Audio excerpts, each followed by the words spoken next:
Good afternoon. Can you hear me well? Yes? No? Can you hear me well? Yes?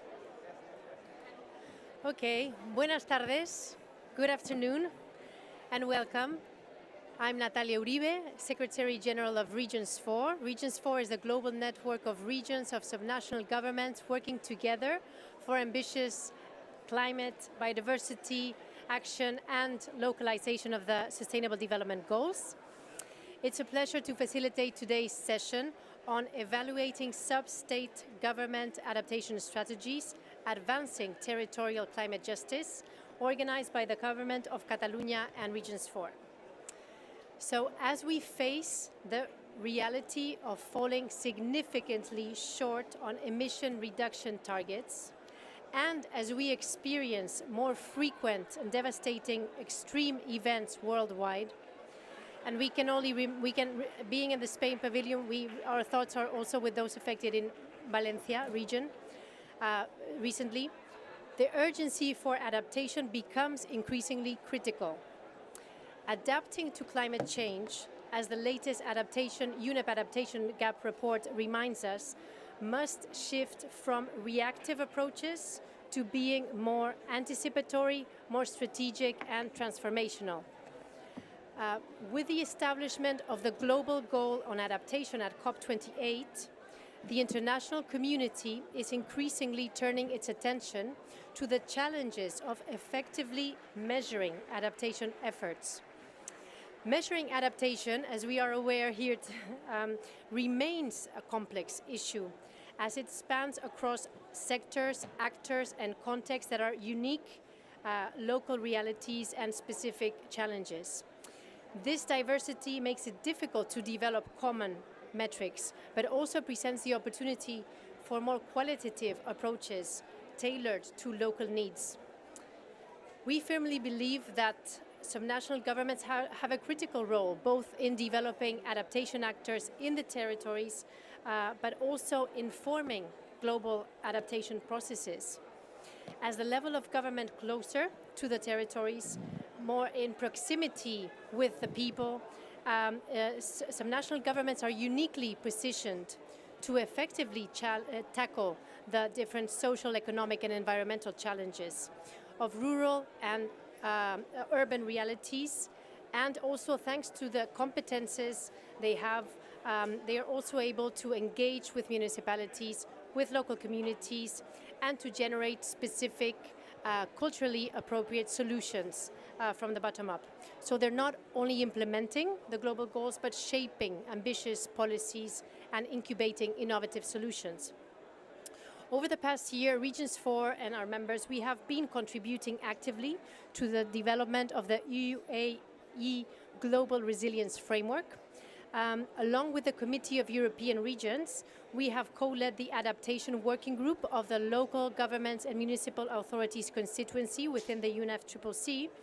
And we are proud to achieve the inclusion of locally and regionally led adaptation efforts in the Global Adaptation Framework. Now we are actively engaged in the UAE Belém work program, advocating for the inclusion of local and regional targets in common indicators and targets to track progress. Through our Regions Adapt initiative that was launched at COP21, thanks to the government of Catalonia and Rio de Janeiro, we support and track progress of how regions are doing to adapt, and how they are assessing the main risks, the vulnerabilities, how the number of adaptation plans in place, and what are the priority actions that are being implemented. Each year, we keep track of progress, we present a report, and we share these findings with the UN high-level champions climate Sharm el-Sheikh adaptation agenda, giving recognition and visibility to the work being done by our level of government. What we are seeing is we are better at tracking what we are doing to adapt, but it's still a challenge to better understand whether what we're doing to adapt is effectively reducing vulnerabilities and building resilience. At COP29, discussions are centered on agreeing indicators for a global goal on adaptation. We treasure what we measure, and establishing a robust monitoring framework is essential to evaluate the progress of governments. And this is why we are advocating for some national contributions to be included in the global assessments. So today's session is really a very valuable opportunity to listen firsthand from a rich panel of speakers that are sharing their efforts and their work on policies and indicators that we believe that can enrich the global discussions and frameworks. So we really hope this inspires us to deepen collaboration and make sure that adaptation efforts are not only measurable, but meaningful for every community worldwide. So with this being said, I would like to welcome our first panel participants. The first panel is going to focus on public policies and how regions are advancing. And to explore the public policies that are required to develop inclusive and relevant local mechanisms to measure progress on adaptation. So it's a great pleasure to welcome Mrs. Sonsoles Letang, General Director from the Government of Catalonia, Mrs. Catalina García Carrasco, Minister for Sustainability and Environment from the Government of Andalucía, and Mrs. Marilia Carvalho de Melo, Secretary of State for the Environment and Sustainable Development of Minas Gerais. So thank you and welcome. And my first question is for Mrs. Sonsoles Letang. Could you please share with us how the Catalan strategy for adaptation to climate change 2021-2030 addresses climate justice and equity across different socioeconomic sectors and vulnerable populations? Yes. It's running? Yes? Okay. Hello, good afternoon. Thank you very much for inviting us. Yes? See? Okay. Okay, yes, related to the question. Our Catalan strategy for adaptation includes three main areas: natural systems, socioeconomics, and lands, coastals, mountains, etc. Regarding socioeconomic areas, we have identified the risk linked to a number of sectors we have considered that are the most affected by climate change. As agriculture, livestock, energy, health, infrastructures, industry, tourism, natural risk, civil protection, housing, insurance, etc. For all of them, into this strategy, we have drafted guidelines, goals, and measures to be implemented in each sector with the aim to not leave anyone behind. These are citizens and economical sectors, but we want also to include our keepers of nature and food, that I want to say farmer and forest owners too. It's important to say that a number of actions designed to adaptation also could involve mitigation of climate change. For example, the guidelines addressing energy poverty aim to reduce the vulnerability of communities to face extreme temperatures by promoting energy efficiency and the use of renewable energy sources. So this dual approach not only improves resilience, but also contributes to a reduction in carbon emissions. And of course the same with our energy mitigation plan, that includes strategies that focus on mitigation, but most of them at the same time provide benefits for adapting to climate change impacts. As an example could be the initiative to enhance carbon absorption in soils and forests, which also increase ecosystem resilience through sustainable management practice in forestry and agriculture. So we are helping to a very vulnerable sector, at the same time making agriculture more resilient. So to help the most vulnerable sectors to adapt climate change, we have designed instruments to finance actions driven by society and to contribute in nature and private sectors.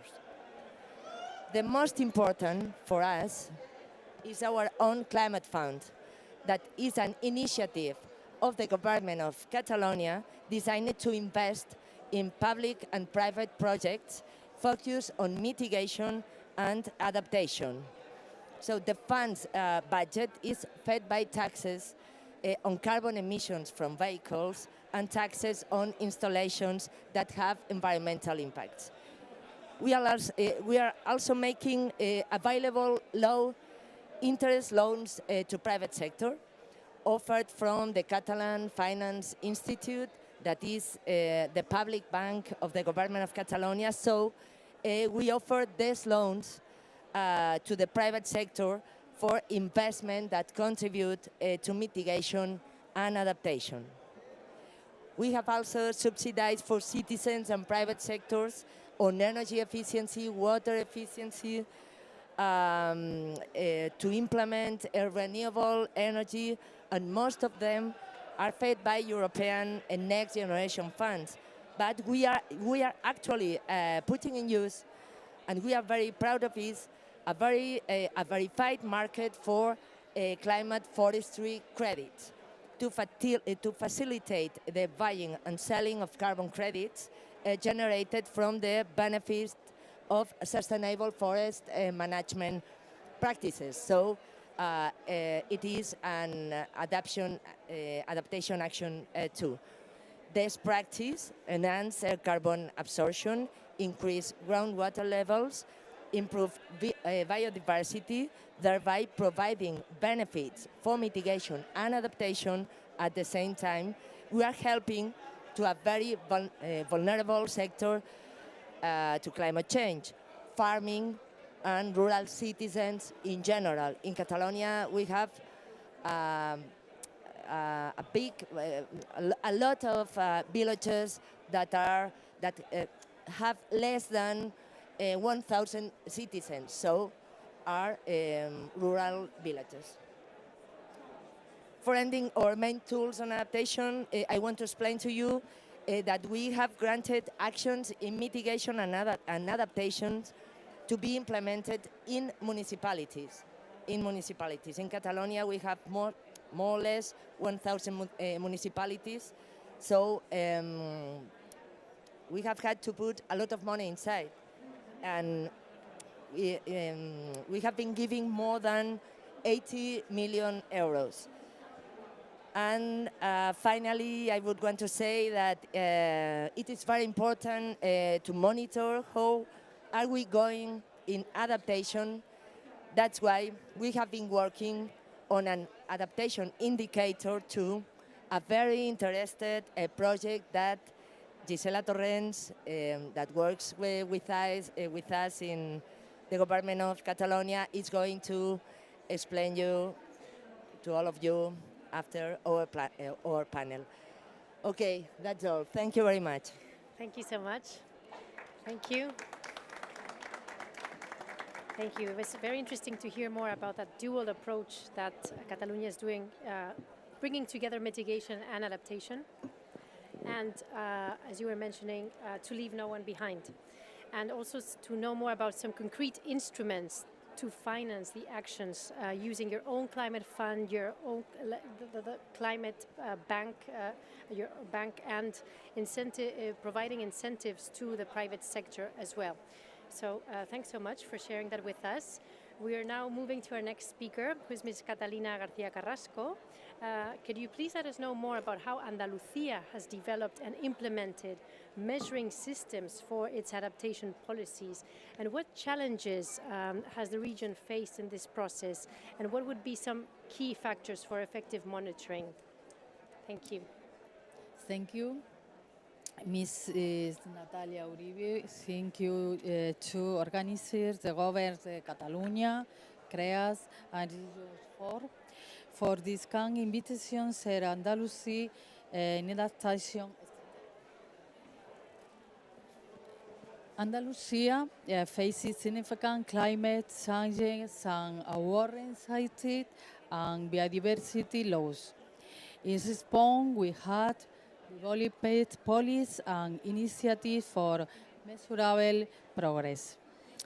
Our first reference in Andalucía Climate Adaptation Plan which addresses adaptation needs across critical sectors like agriculture, water management, and ecosystem, with measurable outcomes such as sustainable irrigation practices are very important part of our economy.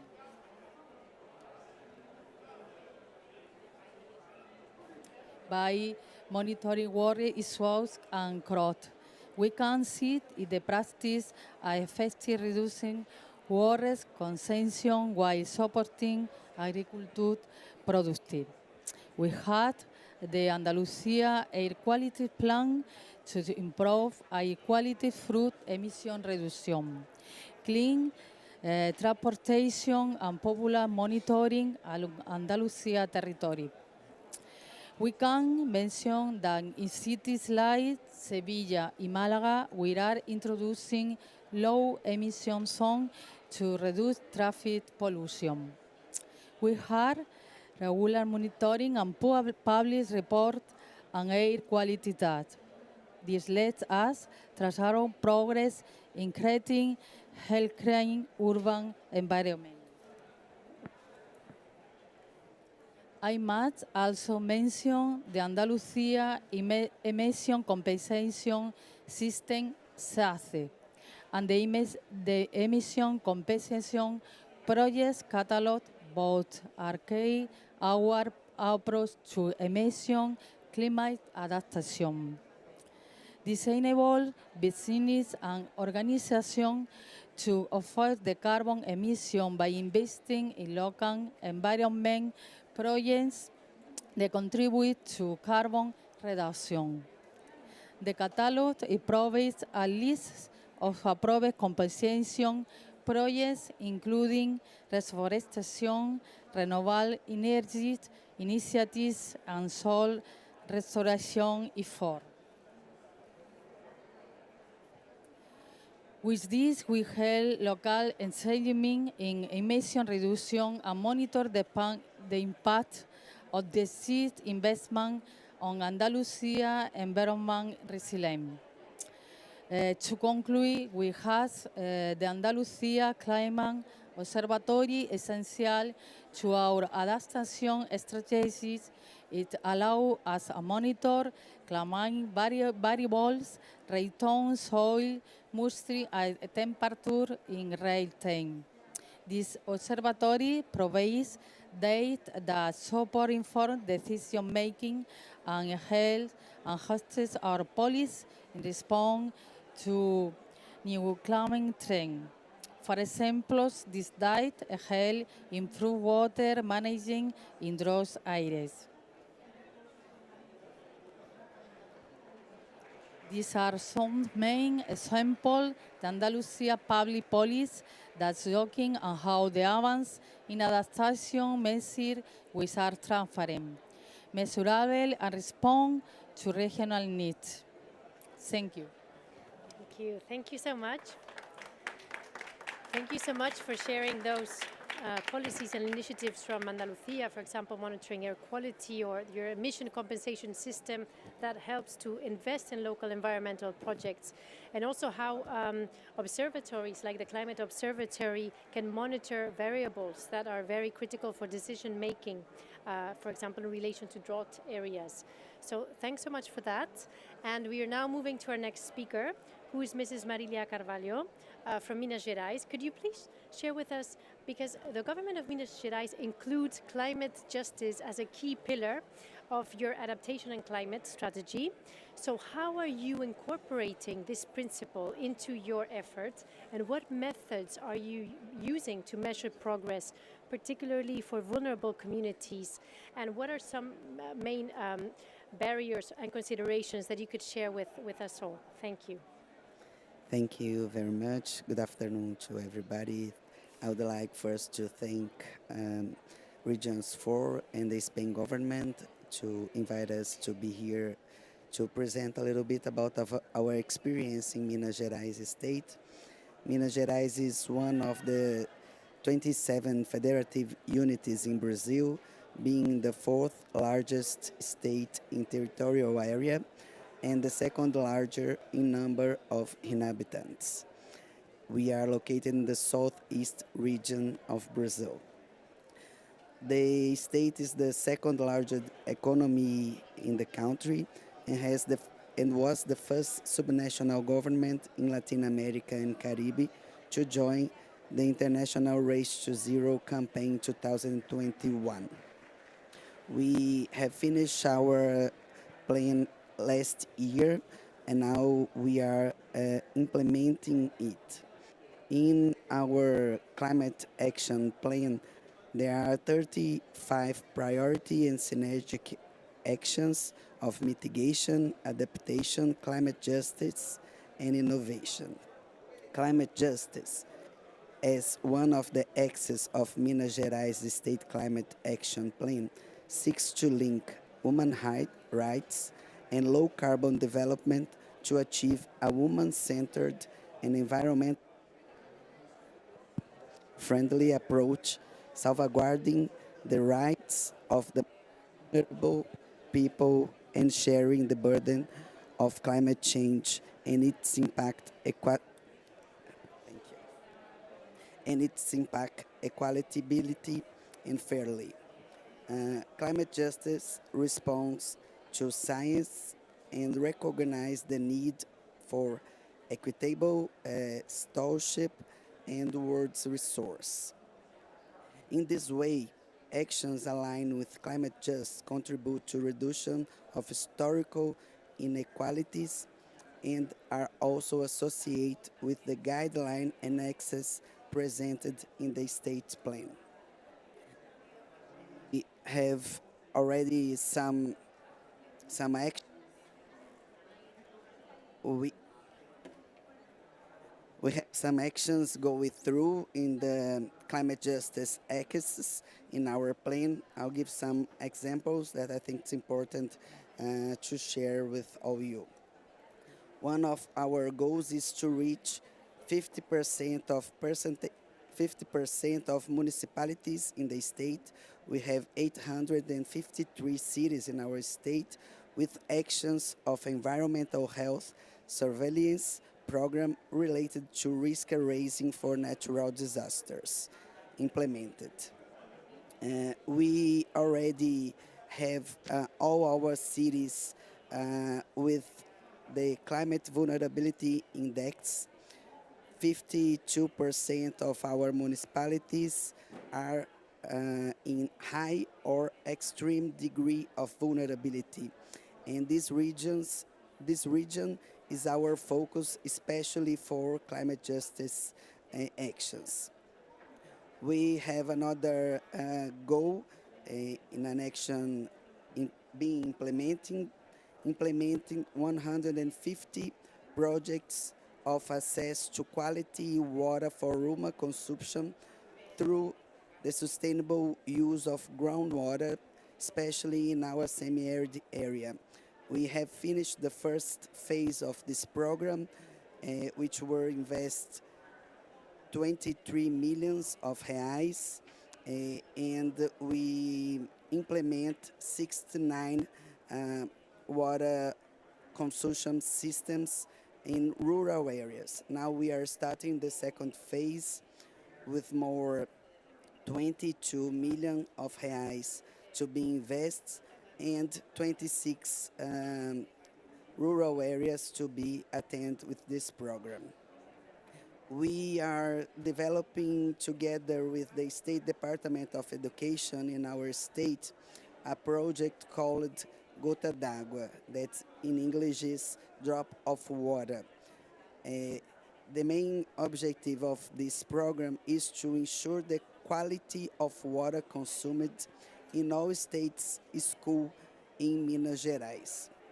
During the diagnosis of the sources of supply in the school, we have the information or the data that 14% of our schools, they don't have water in quality.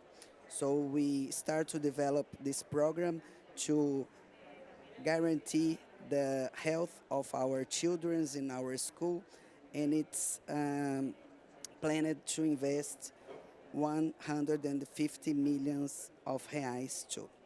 And the last program that I would like to share with you is a program that we developed in the Secretary of Environment in our state. The name of the program is Jovens Mineiros Sustentáveis, like sustainable young mineiros. Mineiros is who are born in Minas Gerais.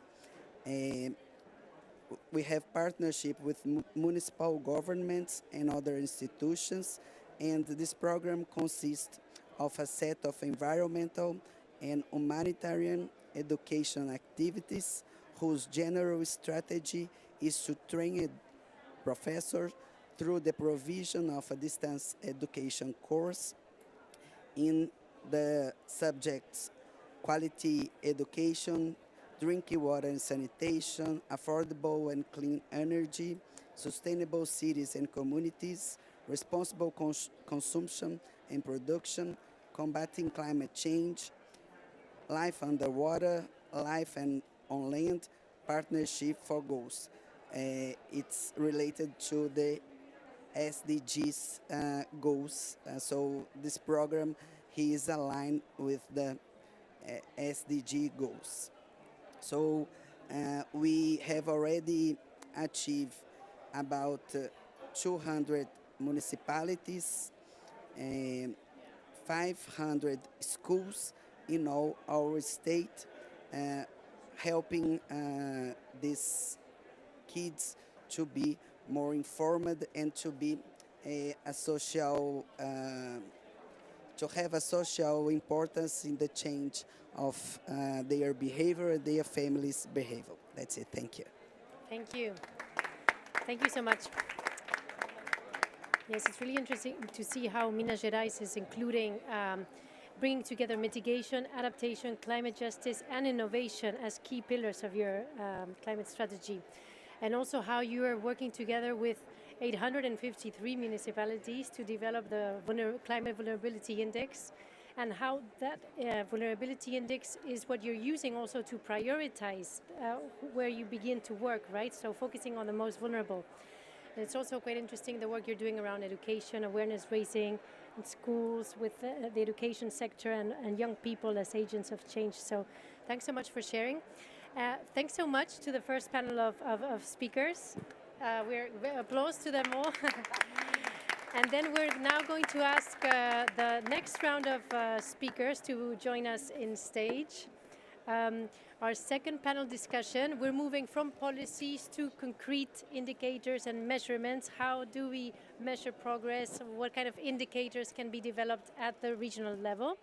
So I'm going to ask, please, to join us on the stage to Mrs. Gisela Torrents from the Catalan Office for Climate Change, Government of Catalonia, Mrs. Rebecca Carter, Director of Climate Change Adaptation and Resilience, Mr. Marco Billi, Associate Researcher at the Center for Climate Resilience Research and leader of the Secretariat Race to Resilience, and Dr. Timo Leiter, Distinguished Policy Fellow from the London School of Economics and Political Science.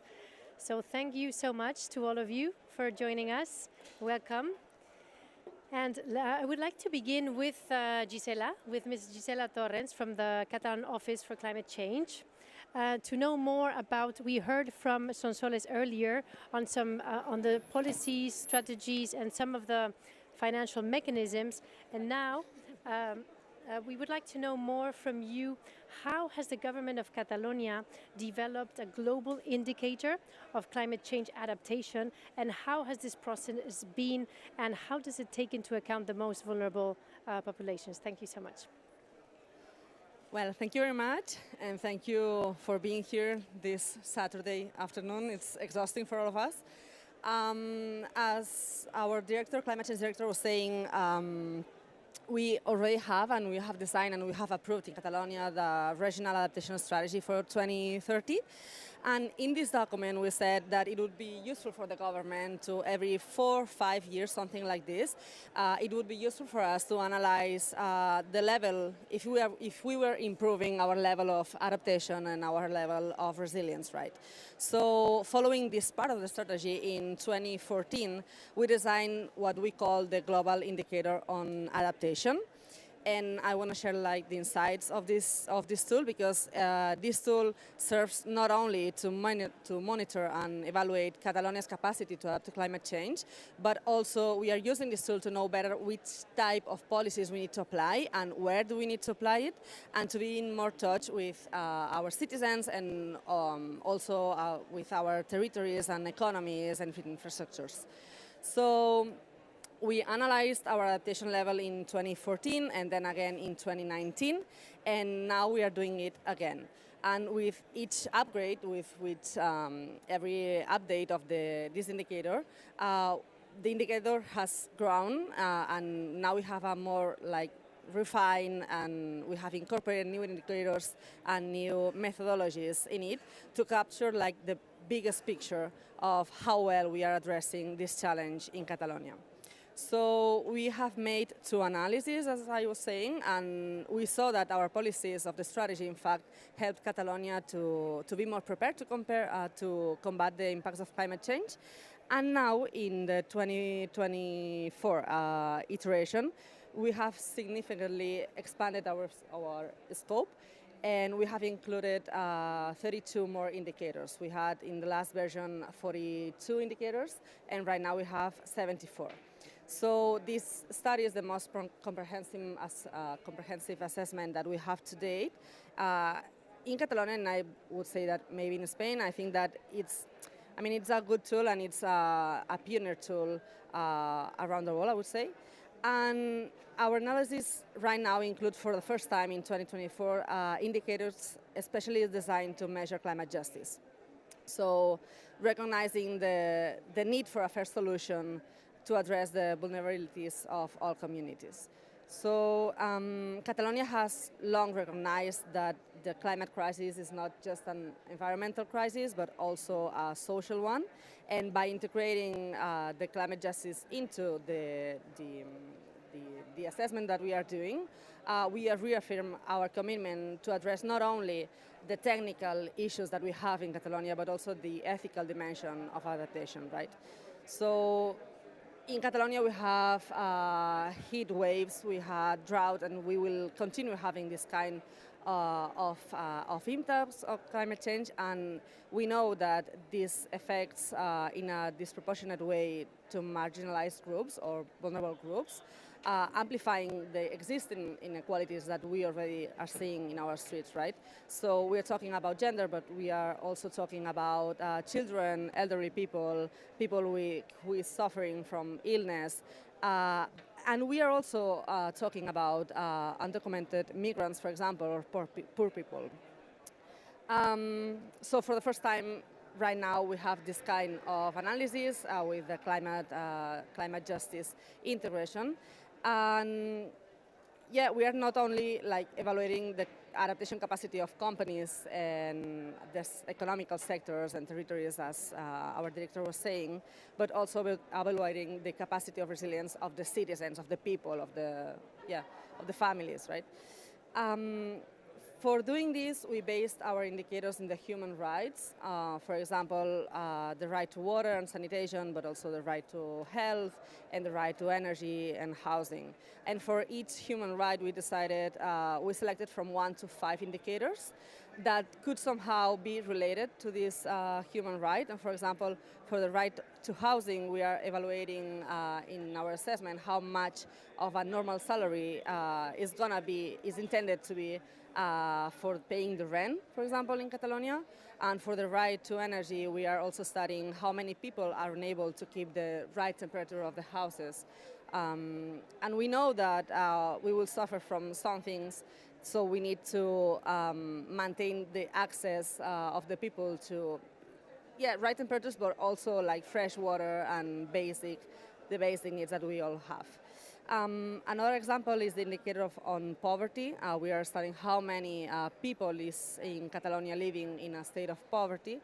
And for the human right, another example is that we are evaluating the ratio of health professionals to population and also the availability of social services. We know that with the climate crisis, more and more people will be suffering from health distress, so we need to ensure that all the communities have access to the public services. So yeah, just to finish, I would like to add that the inclusion of climate justice indicators in this kind of assessment is not only an analytical tool, it is a statement of values, right? Because it reminds us that the adaptation is not a luxury for just like the people, privileged people who can pay for a private health system, for example, but a right to everyone. So for that reason, it urges us to prioritize inclusivity and fairness in every decision that we have in the government. Thank you so much. Wonderful. I think it's really fascinating, and I love the concept of upgrading indicators. And also, thanks for reminding us that it's not just a technical exercise, right? And it's really, I think, a good example to see how from 2014 to 2024, also the 32 more indicators are so connected to climate justice, and it's been not only a technical work but more profound connection to values, and I think to include the social aspects and looking also resilience not only of the territory but of the people, and with a human rights lens that helps inform the indicator development. I think it's really, really interesting for other regions as well. So thanks so much for that. And now the next speaker, Mrs. Rebecca Carter, Director of Climate Change Adaptation and Resilience.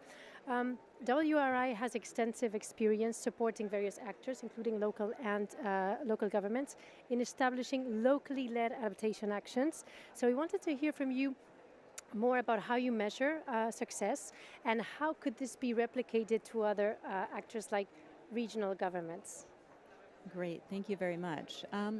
So a lot of our work, as she mentioned, does stem from these principles for locally led adaptation that WRI developed in collaboration with several other organizations about 5 years ago. And they're meant to make sure that the people who are on the front lines of climate change impacts, who are most affected by them, have a real hand and a real role in deciding what to do about them, right? And, I think if you know about adaptation, you know that all adaptation is local.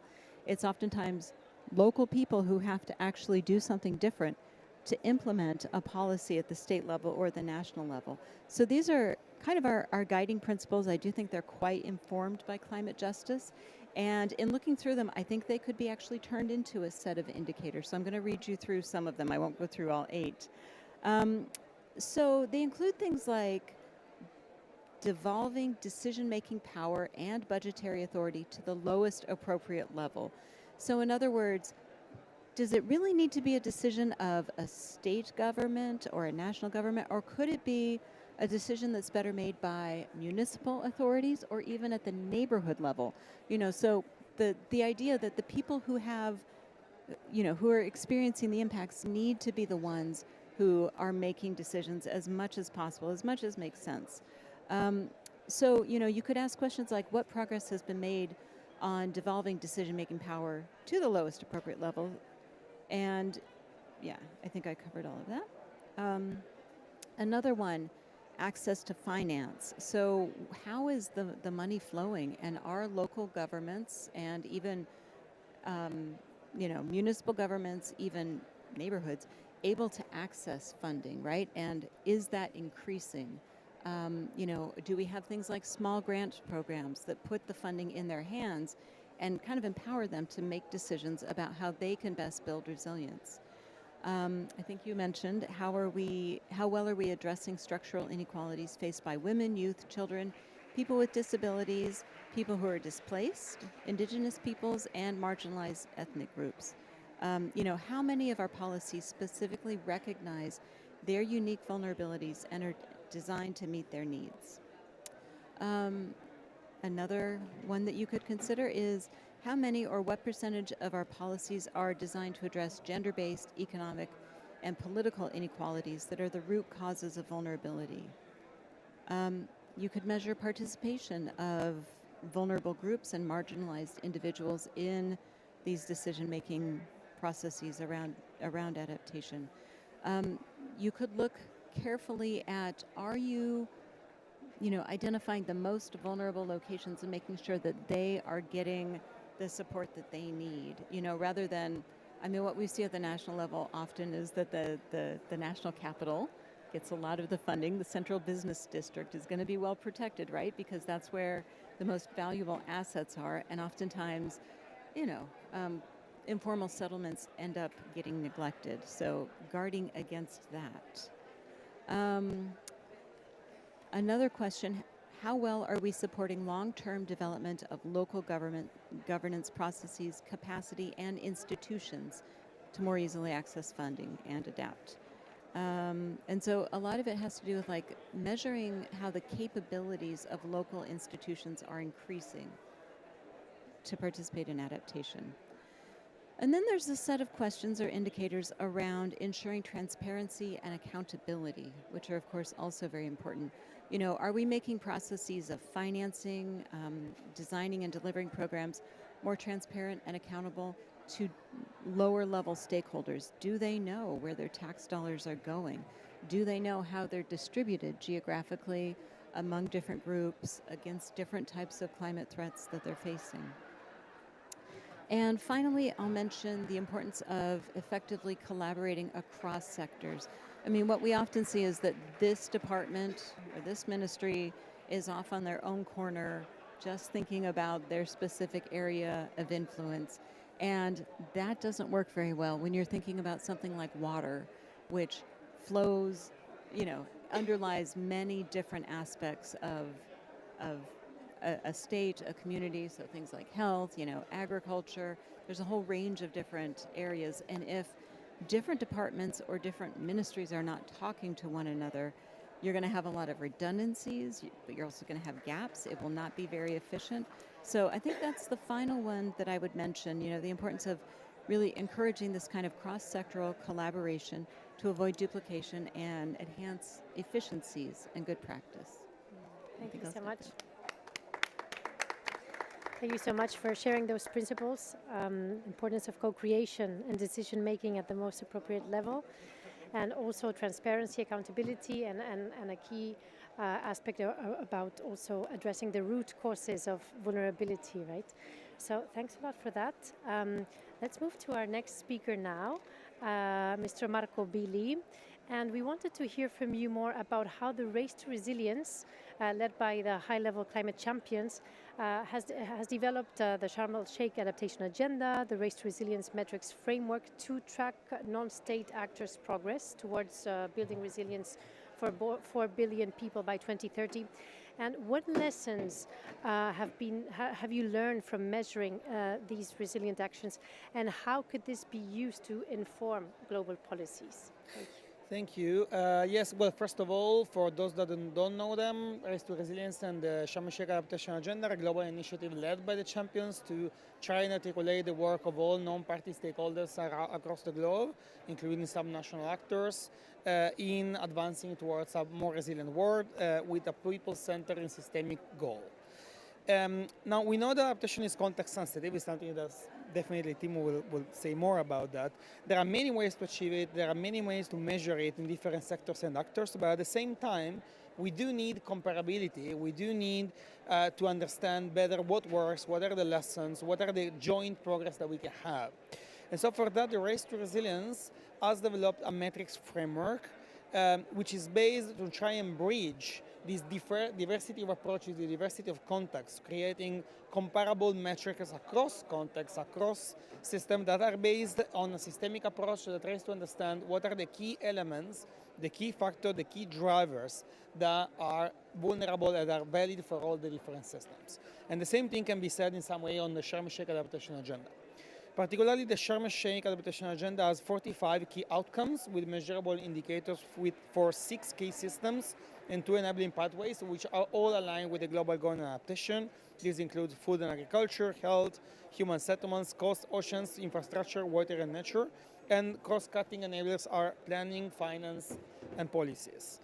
While a Race to Resilience, which is more developed towards a people-centered goal, as a framework based on measuring the increased resilience of people to brought forward by actions by their different partners.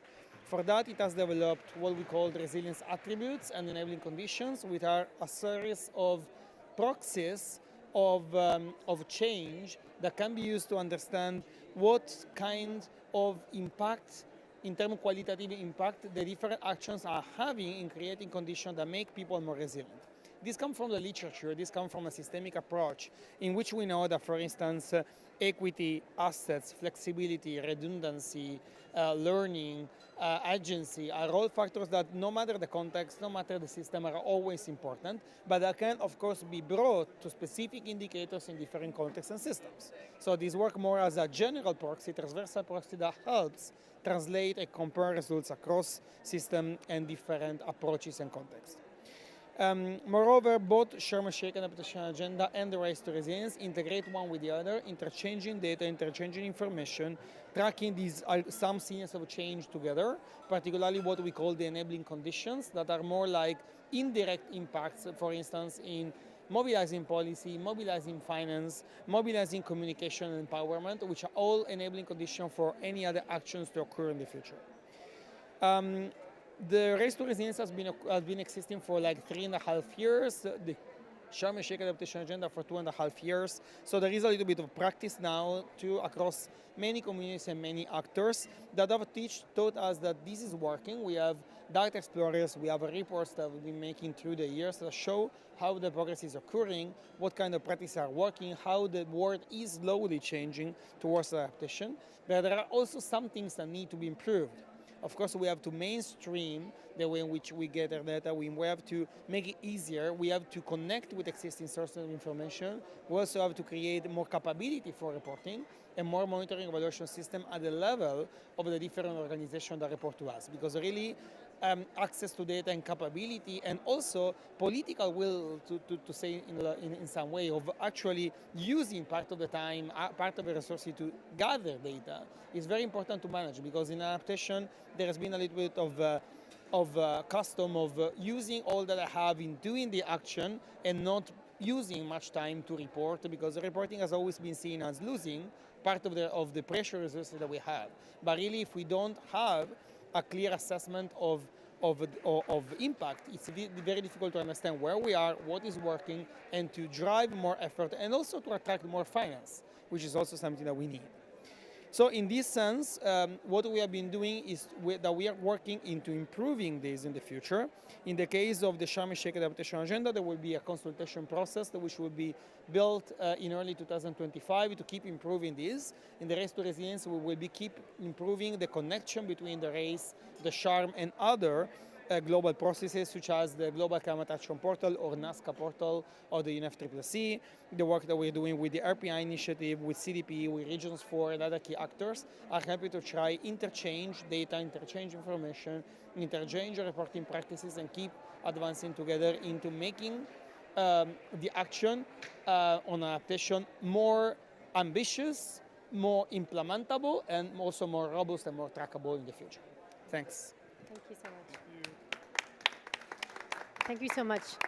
Yes, through our initiative, Regions Lab, we're partners of the Race to Resilience, and it's true, I hear you what you say, the challenge about motivating to report, right, and finding value in reporting and wanting to invest in reporting and having like capability and political will to report and just making the case, right, that it's relevant, that it's useful for better, more informed decision making, but also attracting finance.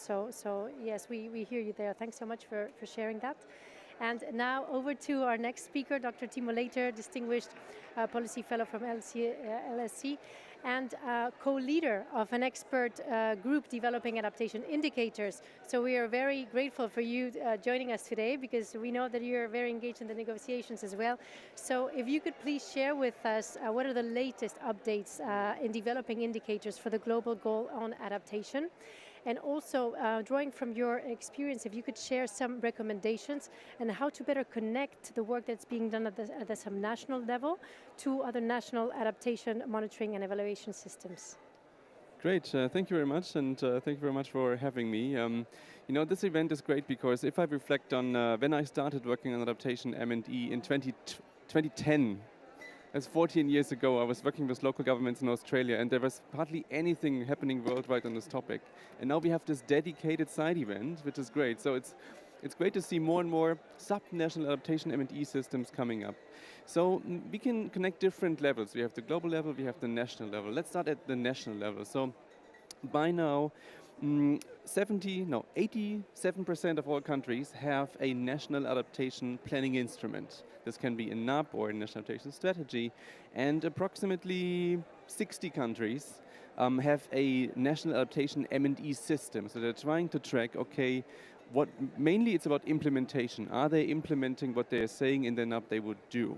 In 2021, I did a global stock take and found that 60% of countries which have a NAP do not track its implementation.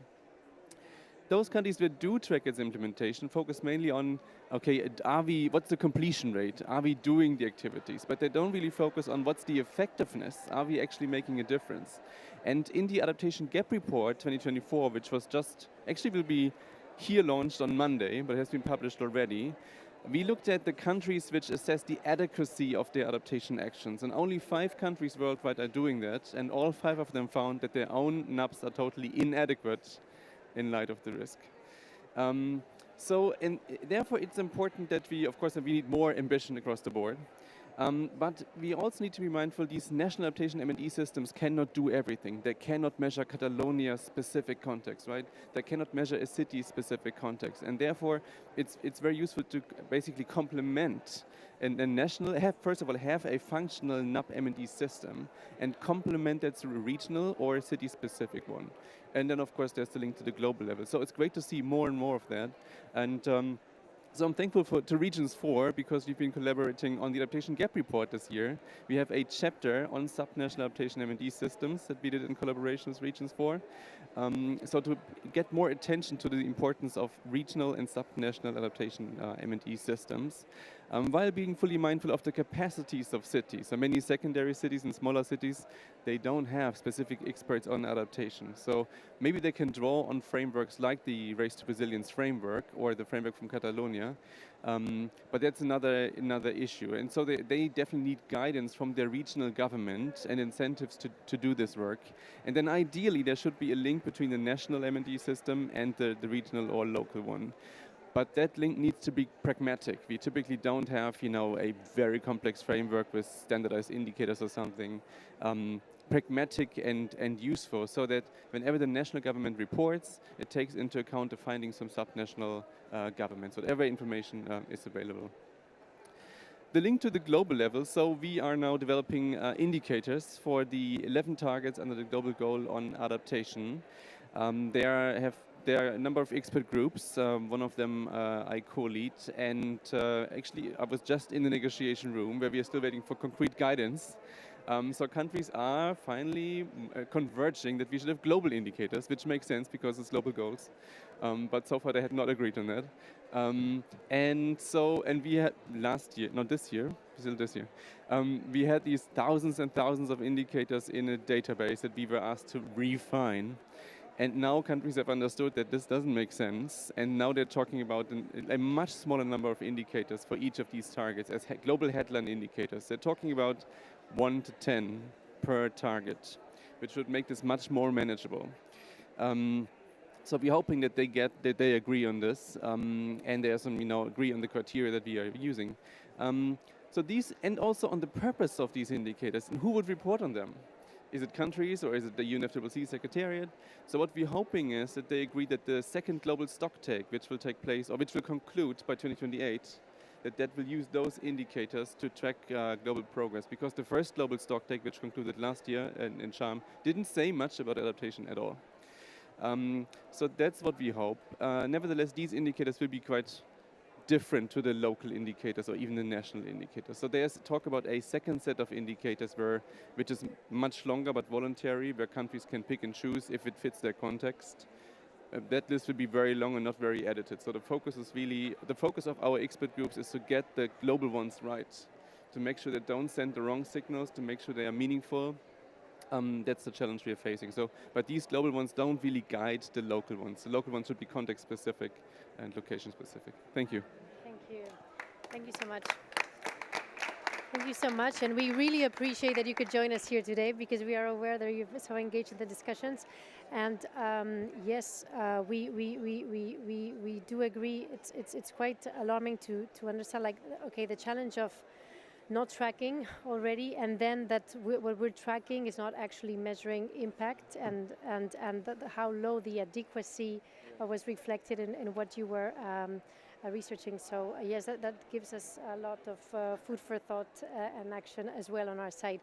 So thanks for all. We have a couple of minutes actually. If there are any, let's take the opportunity that we have such a outstanding panel here today. If anybody has a question, we may have time for a quick question or two. If anyone from the audience wants to join the discussion. Yes, please. Very briefly, thank you. Thank you. Thank you very much. Can you hear me? Yes. All right. So I was very busy taking down notes because we are yet to develop adaptation plans. But we've been having discussion around it. I'm from the subnational Cross River State in Nigeria. We've been having a lot of discussions around it. So I understood what you talked about, assessing the needs in sectorial level to see the most vulnerable area. So where I come from, energy is an issue.